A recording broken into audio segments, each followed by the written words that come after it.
The Last Christmas, Chapter 1. The Return. I haven't been home for Christmas in 10 years. 10 years since I walked out of my parents' house on Christmas morning, swearing I'd never come back. 10 years of missed birthdays, Thanksgivings, family gatherings. 10 years of phone calls that went straight to voicemail and cards returned unopened. 10 years of my mother begging me to forgive her for something I still don't fully understand. But now she's dying. Stage 4, pancreatic cancer. Weeks left, maybe days. And my sister Claire called 3 days ago with an ultimatum. Come home for Christmas or live with the regret forever. So here I am, December 23rd, pulling into the driveway of my childhood home in suburban Connecticut, watching snow fall on the house I swore I'd never see again. The place looks smaller than I remember. The oak tree in the front yard is bigger, branches reaching toward the second-floor windows, where Claire and I used to share a room. The porch light is on, the same brass fixture that's been there since I was 5. Everything is familiar and foreign at the same time. My hands grip the steering wheel. I haven't moved, haven't gotten out of the car. I could still leave. Drive back to Boston, back to my carefully constructed life where the past doesn't exist. Tell Claire I tried, but I couldn't do it. The front door opens. My sister steps onto the porch, arms wrapped around herself against the cold. She looks older, tired. Her dark hair, same colour as mine, is pulled back in a messy bun. She's wearing Mum's old cardigan, the green one with the holes in the elbows that Mum refused to throw away. Claire sees me sitting in the car, waves, doesn't come down the steps, just waits, giving me space to make the choice. I turn off the engine. The December air hits me when I open the door, sharp, clean, smelling like pine and wood smoke. Connecticut winters. I'd forgotten how cold they are compared to Boston. You came, Claire says as I climb the porch steps. You said she's dying. She is. We stand there, 2 sisters who used to be inseparable, now strangers separated by a decade of silence. How bad is it? I ask. Bad. She's on hospice. They're keeping her comfortable, but... Claire's voice breaks. It won't be long, Kate. Maybe through Christmas if we're lucky. Kate. My name sounds strange in her voice. No one's called me that in years. In Boston, I'm Catherine, professional, distant, a name that doesn't carry the weight of who I used to be. Is she awake? Sometimes. She has good hours and bad hours. Right now, she's sleeping. Claire hesitates. Dad's inside. He doesn't know you're coming. And Kate, he's not doing well. He's been sleeping in the garage, can't stand being in the same room with her. My chest tightens. What do you mean? He found out about what Mum did. She told him 2 weeks ago. He's barely spoken to her since. This surprises me. I'd assumed Dad knew everything, was complicit in Mum's lies. How did he react? Badly. Threw things, yelled, left the house for 3 days. I've never seen him like that. Maybe my father isn't the passive enabler I thought he was. Where is he now? In the kitchen, pretending to organise things. It's his way of coping. I follow Claire inside. The house is exactly as I remember. Same cream walls, same hardwood floors, same family photos lining the hallway. Me and Claire as kids, dressed in matching Christmas pyjamas. Me at high school graduation. Claire's wedding, 5 years ago, the one I refused to attend. And there, on the wall by the stairs, the photo from that last Christmas. The 4 of us standing by the tree smiling, Mum in her red sweater, Dad with his arm around her, Claire and me on either side looking happy and whole. It was taken hours before everything fell apart. We pass the living room. I see the hospital bed, the oxygen machine, the woman lying there who used to be my mother.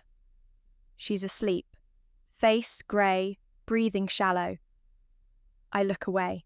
In the kitchen, Dad stands at the counter, sorting through old bills with trembling hands. He's aged dramatically. Hair completely grey now, face lined with something beyond exhaustion. When he looks up and sees me, he goes completely still. "Katie?" he whispers. That name, my childhood nickname. Hearing it now breaks something in my chest. "Hi, Dad." He doesn't move toward me, doesn't smile, just stares like I'm a ghost. "Claire said you might not come." I almost didn't. "I wouldn't have blamed you. After what she did."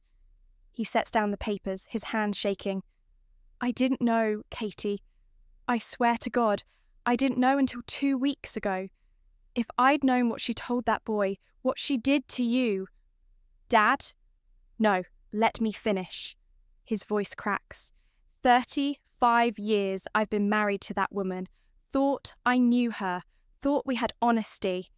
And then she tells me she destroyed my daughter's life because of some twisted jealousy over a man who died before I even met her. I can't. He breaks down. Actually breaks down, sobbing into his hands like a child. Claire moves to comfort him, but I'm frozen. This isn't the father I remember. The steady, calm man who fixed everything. This is someone broken.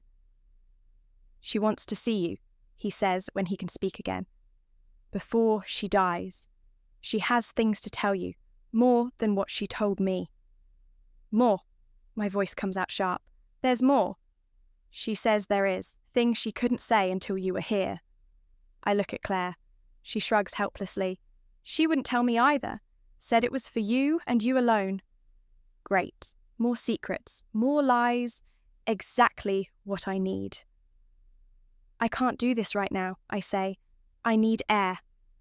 I walk out before either of them can stop me. Sit in my car with the heater running, trying to process. My father didn't know. All these years I thought he was complicit.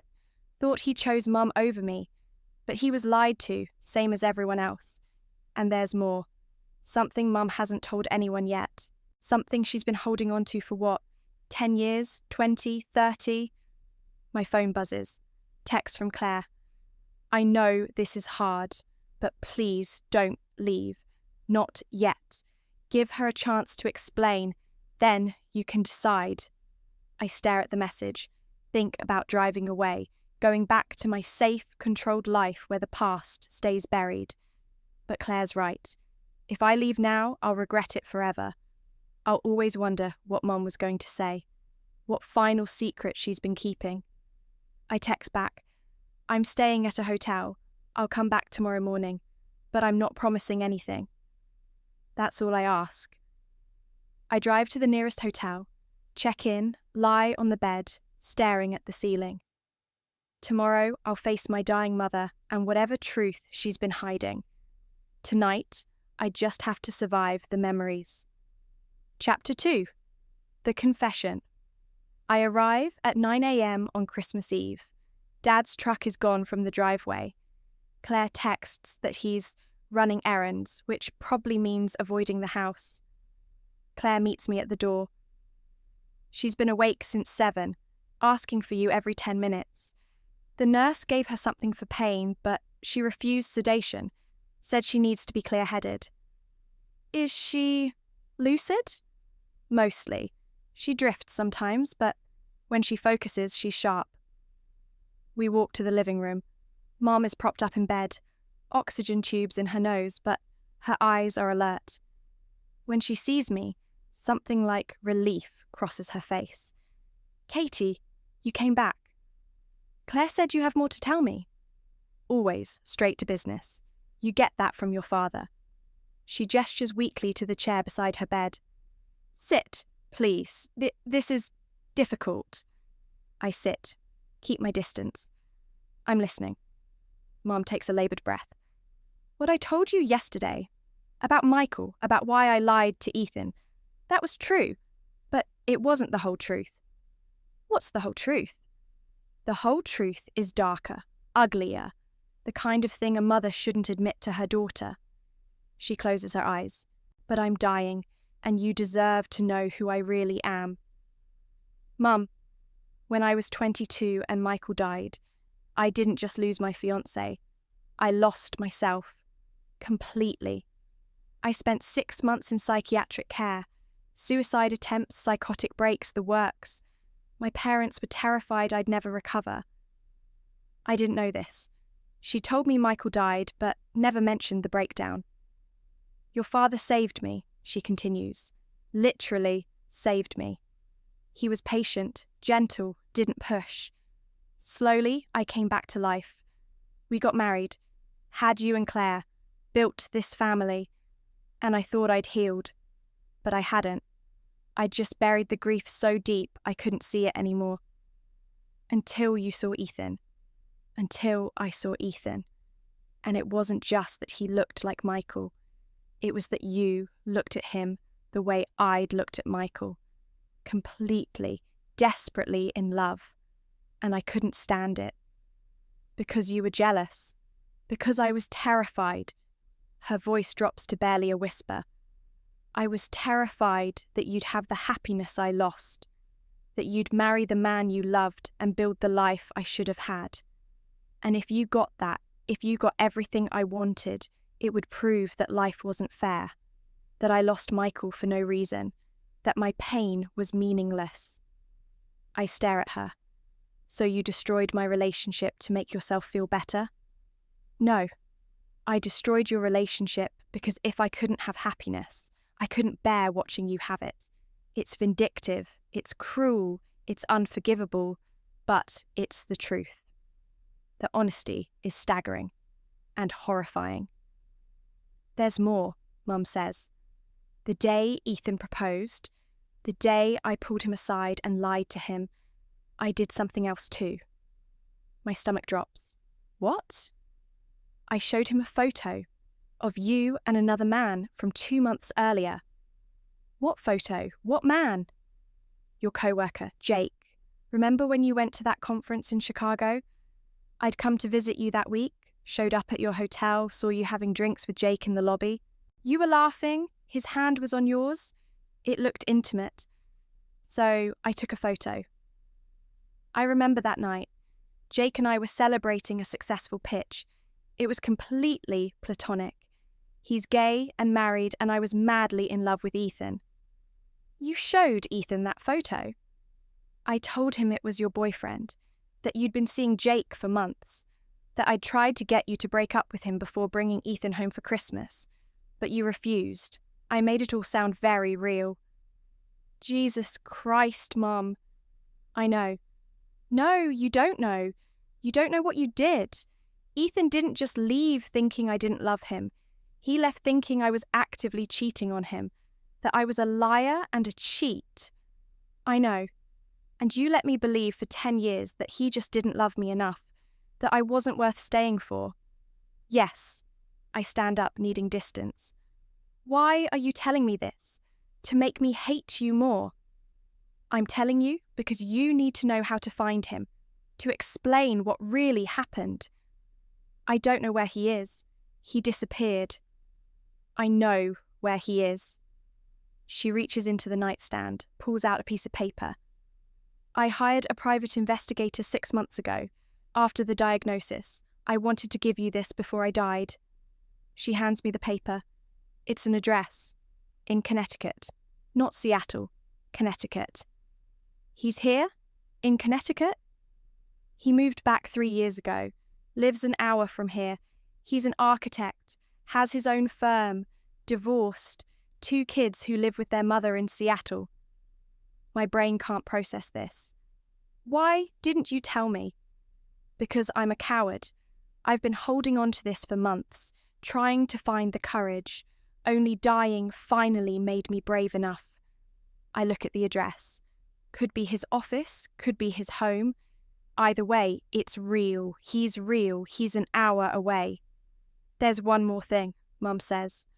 The letter. The one he sent you 6 months after he left. The one I intercepted. I remember, you gave it to me yesterday. That wasn't the only one. He wrote you 3 times. I kept them all. She pulls out 2 more envelopes. Both yellowed, both addressed to me in Ethan's handwriting. Read them, then decide what to do. But Kate, don't wait. Don't let pride or fear keep you from the truth. I made that mistake. Don't you make it too. I take the letters, clutching them like they might disappear. Why now? Why wait until you're dying? Because I thought I'd have more time. I thought I could fix it slowly, carefully. But cancer doesn't wait. And I realized that if I died with these secrets, you'd never have closure. So here it is, all of it, the ugliest truth I have. Claire appears in the doorway. Kate, there's someone here to see you. Who? Just come see. I follow her to the front door, letters still in my hand. Standing on the porch, shaking snow from his coat, is a man I haven't seen in 10 years. Ethan, Chapter 3. The Collision.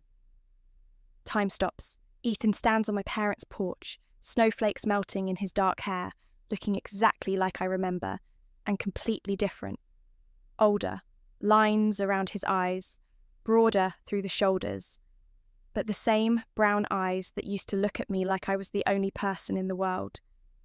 Kate, he says, just my name, nothing else. What are you doing here? My voice comes out strangled. Your mother called me 3 days ago, said she was dying and needed to see me before she went, asked me to come on Christmas Eve. I turned to Claire. You knew? She won't meet my eyes.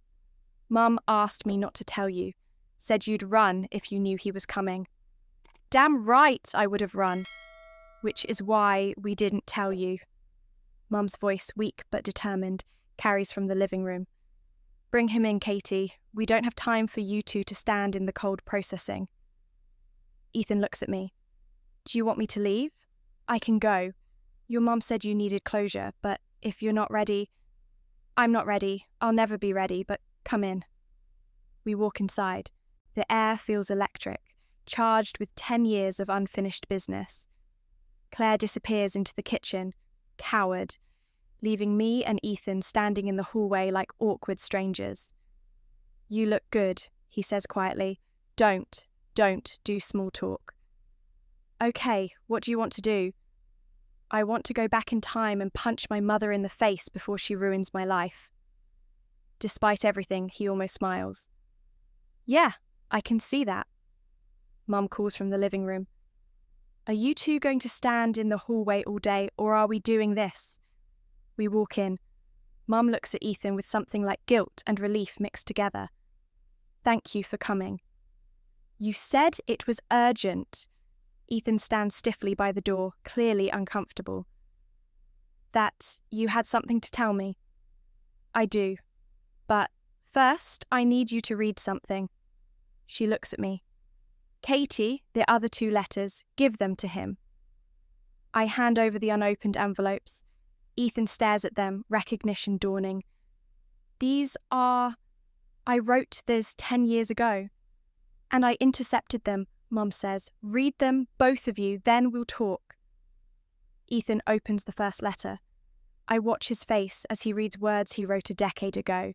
His expression cycles through confusion, pain, anger. I open the second letter, dated 8 months after Christmas. Kate, this is my 3rd letter. I don't know if you're reading these or throwing them away, or if they're even reaching you. But I can't stop writing. David told me something that's been eating at me. He said when he talked to you at that marketing event in Boston, 6 months after I left, you looked destroyed. Said you were thin, exhausted, barely holding it together. That when he mentioned my name, you left the room crying. That doesn't sound like someone who was using me. That sounds like someone who was grieving. So, I need to know, was your mother lying to me? When she showed me that photo of you with another man, when she said you'd been cheating, was it all bullshit? Because if it was, then I made the worst mistake of my life. I walked away from the woman I loved because I believed someone who had every reason to lie. Please, Kate, tell me the truth, even if it hurts, even if you did use me. I need to know. I'm still at David's, still waiting, still hoping. Ethan, I fold the letter carefully. Look at Mum. You kept this from me. You let both of us suffer for years because you were too selfish to admit what you'd done.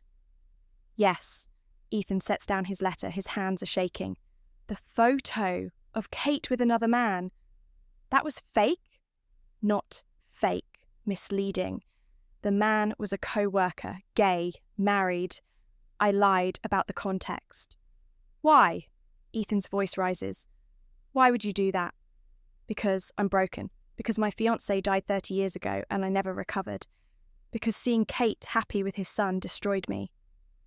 His son? Ethan goes pale. What are you talking about?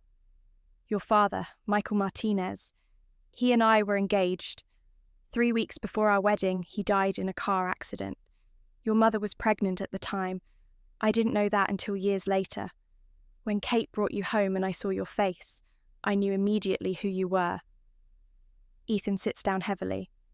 My father. You knew my father. I loved your father, more than I've loved anything in my life. Losing him broke me. And when I saw that Kate loved you the same way I loved him, I couldn't bear it. So I destroyed it. Out of jealousy, out of spite, out of unhealed grief that turned into something toxic. Jesus Christ! Ethan runs his hands through his hair, a gesture I remember so well it hurts. So you ruined 2 lives because you couldn't deal with your own pain?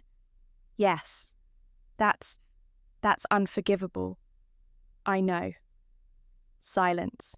Heavy, suffocating silence. Finally, I speak. Why tell us now? Why not take it to your grave? Because I realized that if I died without giving you the truth, you'd both spend the rest of your lives thinking you weren't loved, that you weren't enough, and that's a lie I couldn't let stand. Mum's breathing becomes more laboured. I'm dying, in days, maybe hours. I can't fix what I broke, but I can give you the truth. So here it is. Kate loved you desperately. You loved her. What I told you both was lies built on my own broken heart. Ethan looks at me. Really looks at me. Is that true? You loved me? More than anything. I was going to say yes when you proposed. I spent years thinking you just didn't love me enough to stay. And I spent years thinking you played me, that I was just a game to you. We stare at each other, the weight of lost years pressing down like physical force. I'm sorry, Mum whispers. I know that means nothing, but I am for all of it. Ethan stands abruptly. I need air. I can't. He walks out. I hear the front door open and close. Go after him, Mum says. Don't let him leave. Not again. I follow him outside. He's standing in the front yard, arms wrapped around himself, staring at the falling snow. Ethan! I had a whole life planned with you, he says without turning around. I was going to propose that Christmas morning, had the ring in my pocket. We were going to move to San Francisco together, start my architecture firm, have kids, grow old. I had it all mapped out. Me too. And then your mother told me you were cheating, showed me that photo, and I believed her because why wouldn't I? She's your mother. She had no reason to lie. Except she did. She had a reason. It was twisted and selfish, but to her it made sense. That doesn't make it okay. I know. He finally turns to face me. 10 years, Kate. 10 years we lost. I got married because I was trying to forget you. Had kids because I thought starting a family would fill the hole you left. Got divorced because I realised I was using my wife as a placeholder for someone I couldn't have. My whole adult life has been shaped by a lie. Mine too. So what do we do now? Just forgive and forget? Pretend 10 years didn't happen? I don't know. I'm so angry I can barely think. But Ethan, I never stopped loving you. Even when I hated you for leaving, I loved you. Does that make sense? Yeah, it makes perfect sense.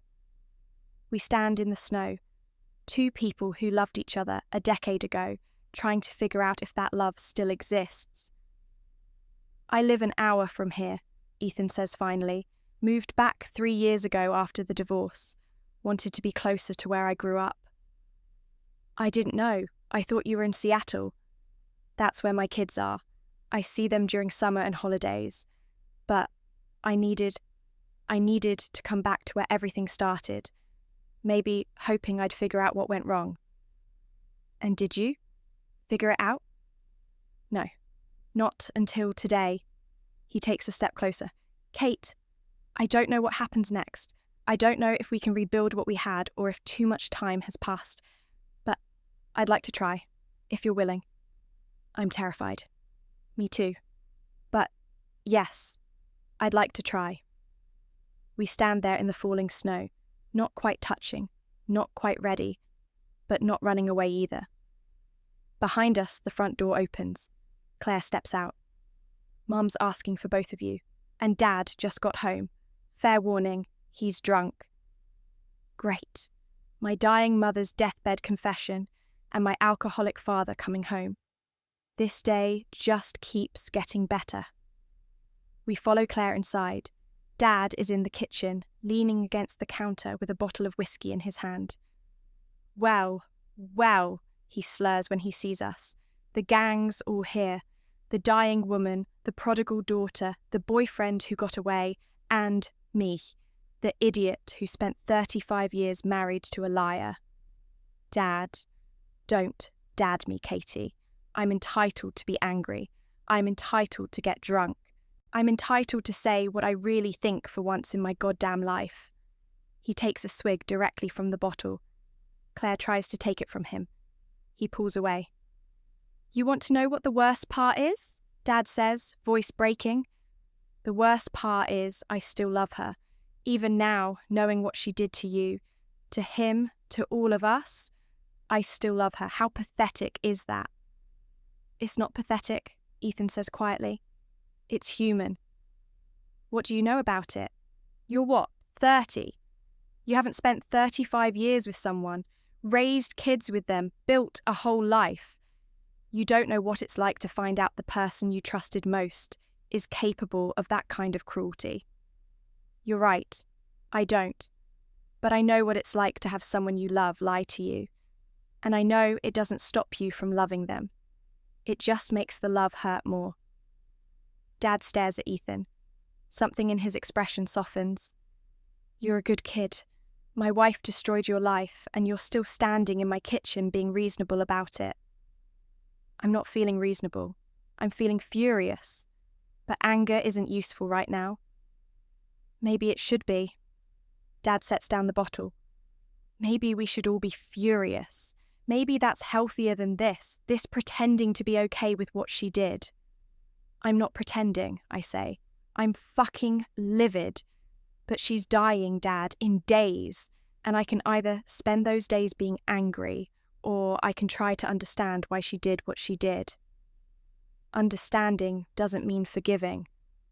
I know, but maybe it means not carrying this rage for the rest of our lives. Dad looks at me with something like pride. When did you get so wise? I didn't. I'm making this up as I go. He almost smiles. Yeah, me too. From the living room, Mum calls out, Are you all going to stand in the kitchen having a therapy session, or are you coming in here? We file into the living room.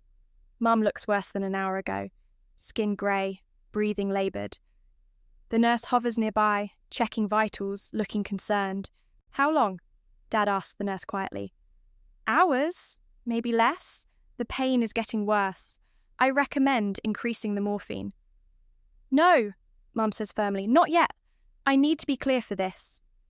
For what? Claire asks. For the rest of the truth. Mum looks at each of us. I've told you about Michael, about the lies I told, but there's one more thing. The thing that started all of this. The reason Michael died. Mum, you don't have to. Yes, I do. Because it's the key to everything. She takes a rattling breath. Michael's death wasn't an accident. It was my fault. Chapter 4. The Final Truth. What do you mean it was your fault? The room goes silent. Even the oxygen machine seems to quiet. Mum's eyes fill with tears. The night before the wedding, Michael and I had a fight. A terrible fight. He wanted to postpone the wedding, said he wasn't ready. And I was devastated, furious. I told him if he didn't show up the next day, we were done forever. She pauses, struggling to breathe. The nurse moves forward, but Mum waves her away. He left, drove away angry. I was sure he'd come back in the morning, that it was just cold feet. But he didn't come back, because on his way home, upset and distracted, he ran a red light. Truck hit him broadside, killed him instantly. Mum, Claire starts, but Mum continues. The police said he was going 15 over the speed limit. Witnesses said he seemed agitated, and I knew it was because of me, because I'd given him an ultimatum instead of listening to his fears, because I'd made our wedding more important than his readiness. Ethan speaks, voice tight. You think you caused the accident? I know I did. If we hadn't fought, he would have been home safe. He died because I pushed too hard. That's not how it works, Dad says quietly. He sobered up remarkably fast. Accidents are accidents. You didn't run that red light. You didn't drive the truck. But I created the circumstances, and I've carried that guilt for 30 years. It's why I couldn't let Katie have the happiness I lost, because I didn't deserve happiness after what I'd done. And if she got it, it would prove that life was random and cruel, not justice. I sit down, processing. My mother's cruelty wasn't just about jealousy. It was about unresolved guilt and trauma that she'd never dealt with. Mum, I say carefully, did you ever get therapy after Michael died? 6 months in a psychiatric hospital. They gave me medication, did some counselling. But I lied to the therapists, told them I was grieving normally, not that I believed I'd killed him. They released me too early. And you never told anyone? Not even Dad? Not until 2 weeks ago. I've been carrying this alone for 3 decades. Dad moves to her bedside, takes her hand. Despite his anger, despite everything, he's still her husband. You should have told me. I would have helped you carry it. I know, but I was ashamed, and the longer I kept it secret, the harder it became to share. Ethan speaks, voice gentle. My father made a choice to drive upset. That's on him, not you. You didn't force him into the car. You didn't make him speed. You had a fight, couples fight. It doesn't make you responsible for what happened after. That's what the therapist said too. I didn't believe them then. I'm not sure I believe you now. Maybe you don't have to believe it, I say. Maybe you just have to stop punishing everyone else for your guilt. Mum looks at me, really looks at me. You're right. I've been punishing you, your father, Ethan, everyone except myself. And that's the cruelest part. I let myself off the hook by making you all suffer. So what now? Claire asks. She's been quiet this whole time, processing. We all just forgive and move on? I don't expect forgiveness, Mum says. I expect you to be angry, to struggle, to take years to process this. But I need you to know. I love you all. Even when I hurt you, I loved you. Love isn't enough to excuse what I did, but it's all I have left to give. The nurse approaches again. Mrs. Morrison, your pain levels are too high. I need to increase the morphine. Mum nods weakly. Okay, yes, do it. Wait, Ethan says. Before you do, I have something to say. We all look at him. I spent 10 years hating Kate for something she didn't do. 10 years building a narrative where I was the victim and she was the villain. And it poisoned everything. My marriage, my relationships with my kids, my ability to trust. So here's what I'm realizing. Holding on to that anger didn't punish Kate. It punished me. He looks at Mum. What you did was wrong. Inexcusable. But if I hold on to this rage, if I let it define the rest of my life, then you win. The trauma wins. And I'm done letting trauma win. What are you saying? Mum asks. I'm saying, I don't forgive you. Not yet. Maybe not ever. But I'm not going to let what you did destroy another decade of my life. I'm going to work through it, process it, and eventually let it go. Not for you. For me. Dad nods slowly. That's wise. Wiser than I've been. What about you, Dad? I ask. Can you forgive her? He thinks for a long time. I don't know. Right now, I'm furious. But 35 years of love doesn't disappear overnight. So I'll do what Ethan's doing. I'll work through it. And when she's gone, I'll grieve both the woman I loved and the woman who hurt us. Both of them existed. Both were real. We all look at Claire. She's been crying quietly this whole time. I'm angry too, she says finally. I'm angry that my sister left for 10 years, that my parents kept secrets, that my family fell apart and I didn't even know why. But I'm also tired of being angry, so I'm choosing something else. What? Mum asks. I'm choosing to remember the good parts, the Christmas mornings, the birthday parties, the times you read me stories before bed, the mum who taught me to ride a bike and held my hand during scary movies. That mum existed too, and I'm not going to let the mum who made terrible choices erase her. Mum sobs. Thank you. That's more than I deserve. It's not about what you deserve. It's about what I need to survive this. The nurse administers the morphine. Mum's eyes start to drift. Stay, she whispers. All of you.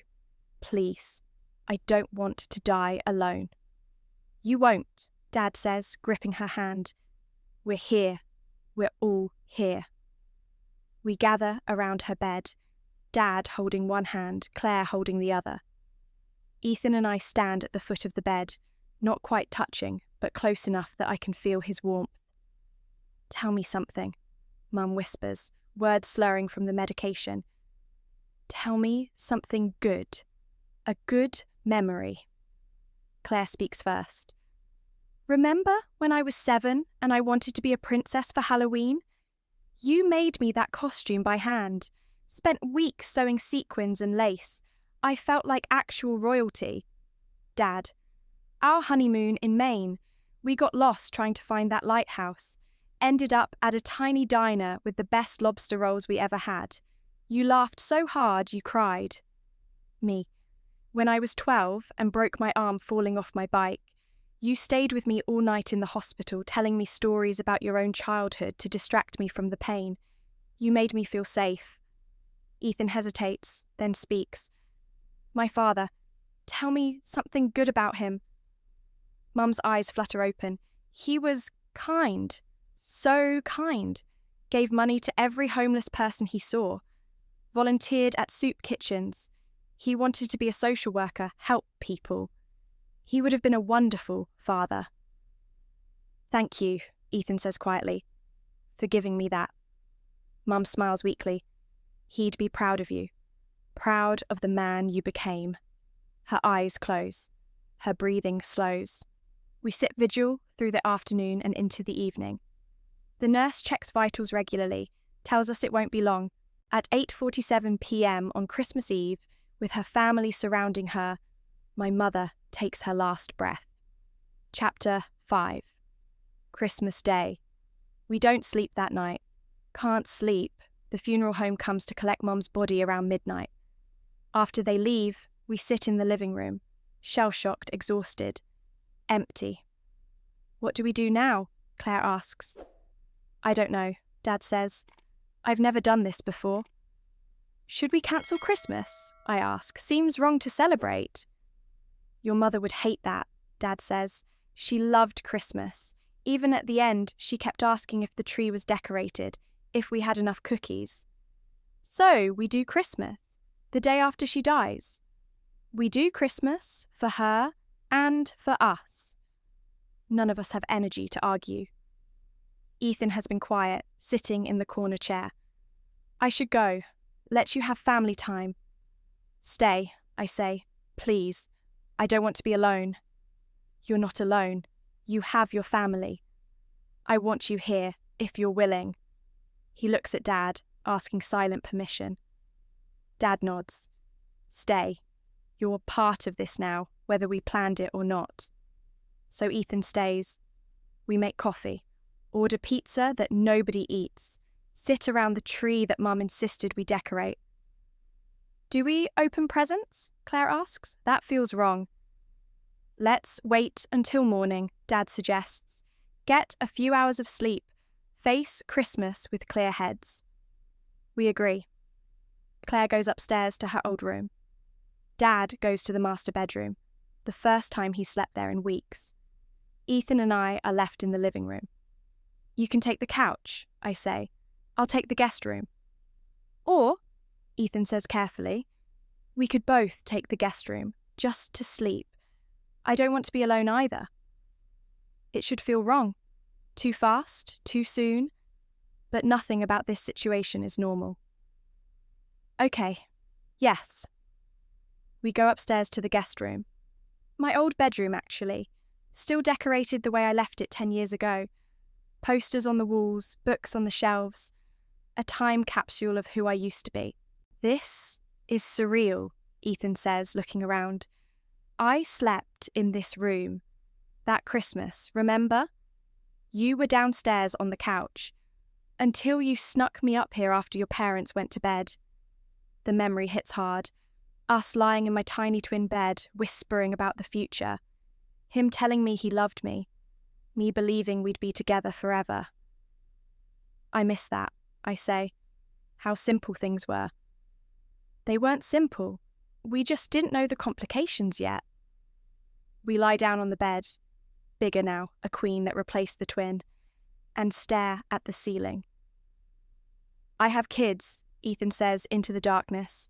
Emma is 7, Jack is 4. They live in Seattle with their mum. I see them summers and holidays. Tell me about them. Emma is brilliant, reads at a 10th grade level, wants to be a scientist.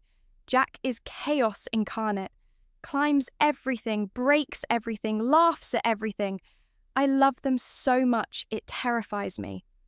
They sound wonderful. They are, and they're going to ask about you.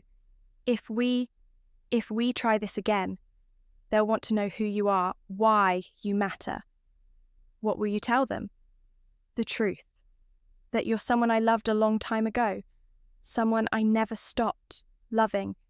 Someone I'm trying to love again, the right way this time. What if we can't? What if too much damage has been done?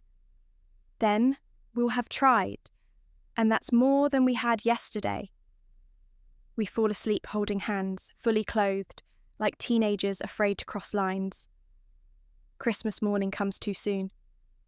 Grey light filters through the curtains. I wake to Ethan's arm around me, his breath steady on my neck. For a moment, I let myself pretend that the last 10 years didn't happen, that we're waking up on our first Christmas together, young and hopeful and whole. Then reality crashes back. Mum is dead. Our relationship is broken. Nothing is simple. Downstairs, Dad is already up, making pancakes. The smell fills the house. Cinnamon, vanilla, butter.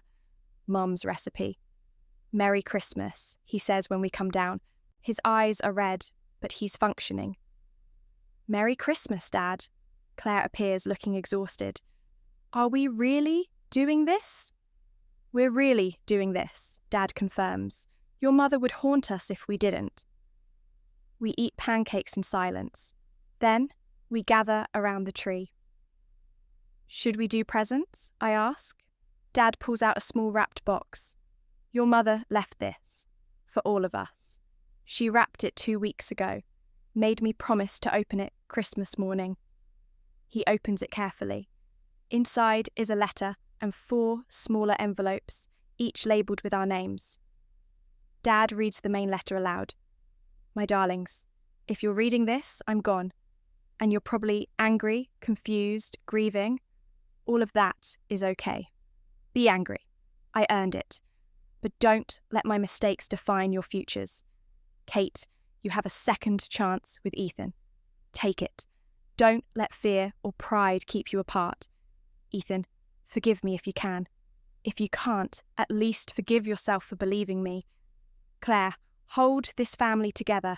You're the glue. You always have been. And my love, my husband, forgive yourself for loving me despite everything. You gave me 35 years of grace I didn't deserve. Now give yourself that same grace. Merry Christmas. I love you. I'm sorry. Patricia. We sit in silence. Then we each open our personal envelopes. Mine contains a single photo. Mum and Michael, young and happy, standing under a Christmas tree. On the back, Mum wrote, "This is who I was before grief broke me. Remember that I existed whole once. Maybe that will help you forgive." I don't know if it helps, but it's something. Ethan opens his. Inside is a photo of Michael holding baby Ethan, taken weeks before the accident. "He held you like this," Mum wrote. "So much love in his eyes. You were loved. Always remember that." Ethan's hands shake. "I've never seen this photo. My mum never showed me pictures of him." "Now you have one," Dad says gently. Claire opens hers. A photo of Mum and baby Claire both laughing. "You were my joy, my light. Thank you for never giving up on me." Dad's envelope contains their wedding photo. "You saved my life. I'm sorry I broke yours. Build something beautiful from the pieces I left behind." We sit with our gifts, our grief, our complicated love for a complicated woman. "What now?" Claire asks. "Now we live," Dad says. "We figure out how to be a family again, broken differently but family." "And what about us?" I look at Ethan. "We try," he says simply. "One day at a time. No pressure, no expectations. Just honest attempts to see if what we had can exist again." "I'd like that." "Me too." Chapter 6. New Beginnings. We spend the rest of Christmas together, not celebrating exactly, just existing, being together, talking about Mum, the good and the bad, processing, healing, beginning. Ethan shows us photos of his kids. We swap stories. Dad tells us about when he first met Mum, how broken she was, how slowly she came back to life. Claire shares memories I'd forgotten. It's not joyful, but it's real. That evening, Ethan has to leave. His kids are expecting a FaceTime call. "Will you come back?" I ask at the door. "Tomorrow, and the day after, and as many days as you'll have me." "What about your kids?" "They fly in next week for their annual visit. I'd like you to meet them, if you're ready." I'm terrified, but yes. He kisses my forehead. Not my lips, we're not there yet, but close enough that I feel hope stirring. "Merry Christmas, Kate." "Merry Christmas, Ethan." After he leaves, I help Dad clean up. We work in companionable silence, loading the dishwasher, putting away food. "You okay?" he asks. "Not yet, but I will be." That's all any of us can ask. Claire appears with a bottle of Mum's fancy wine, the stuff she saved for special occasions. "Should we?" "Definitely," Dad says. We pour 3 glasses, toast to Mum, to survival, to new beginnings. "I'm moving back," I say suddenly. The decision surprises even me. To Connecticut, not to this house, but nearby. I need to be close to family. "Really?" Claire lights up. "You do that?" "I've been running for 10 years. I'm done running." Dad pulls me into a hug. "Your mother would be happy. Hell, I'm happy." We spend New Year's together, me, Claire, Dad, Ethan, watch the ball drop on TV, toast to a year that has to be better than this one. At midnight, Ethan pulls me aside. "I have something to tell you." "Okay." my kids know about you. I told them everything. Age-appropriate version, but everything. And Emma, my daughter, she asked if she could meet you. Said she wants to know the person who makes me smile. I make you smile? You've always made me smile. What did you tell her? I said yes, if you're willing. I'm willing. I'm terrified, but willing. He takes my hand. Kate, I don't know if we're going to make it. I don't know if we can rebuild what we had, but I know I want to try. Really try. Me too. So, here's my proposal. We date. Old-fashioned, take-it-slow dating. No pressure to be what we were. Just see who we are now and if those people fit together. That's very mature and reasonable. I've had 10 years to learn mature and reasonable. Okay, yes, let's date. He kisses me then. Really kisses me. And it's different from 10 years ago. Sadder, wiser, weighted with history, but also the same. Still electric. Still right. Still us. Epilogue. 1 year later, December 24th. 1 year since Mum died. We're gathered at Dad's house, the whole family. Me and Ethan, Claire and her husband, Dad and his grief support group friend Martha, who's become more than a friend. Ethan's kids, Emma and Jack, running around with too much energy. The house is decorated for Christmas. Tree in the corner, stockings on the mantel. But there's a new addition. A memory table in the corner with photos of Mum. Good photos, happy photos, moments before grief broke her. Tell me about Grandma Patricia, Emma asks. She's 8 now, curious about everything.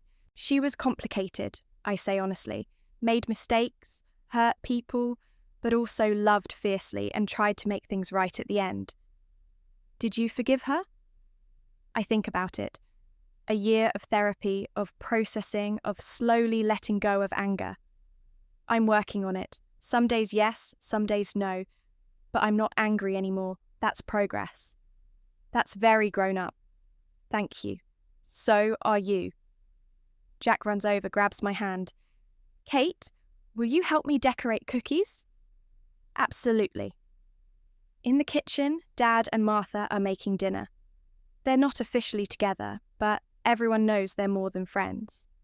He's happy, lighter, still grieving, but moving forward. Claire finds me while I'm helping Jack with frosting. You look happy. I am, surprisingly. Ethan. Among other things, but yeah, mostly Ethan. He's good for you, you're good for him. We're trying, taking it slow, but it feels right. That's all that matters. Later, after dinner, after presents, after the kids are in bed, the adults sit around the fire with wine. To Patricia, Dad says, raising his glass, who broke us and then, in breaking herself, showed us how to heal. To Patricia, we echo. And to second chances, Ethan adds, looking at me. To futures built on honest foundations. To family, Claire says, in whatever form it takes. We drink, we talk, we remember. Outside, snow begins to fall. The first snow of Christmas, beautiful and cold and pure.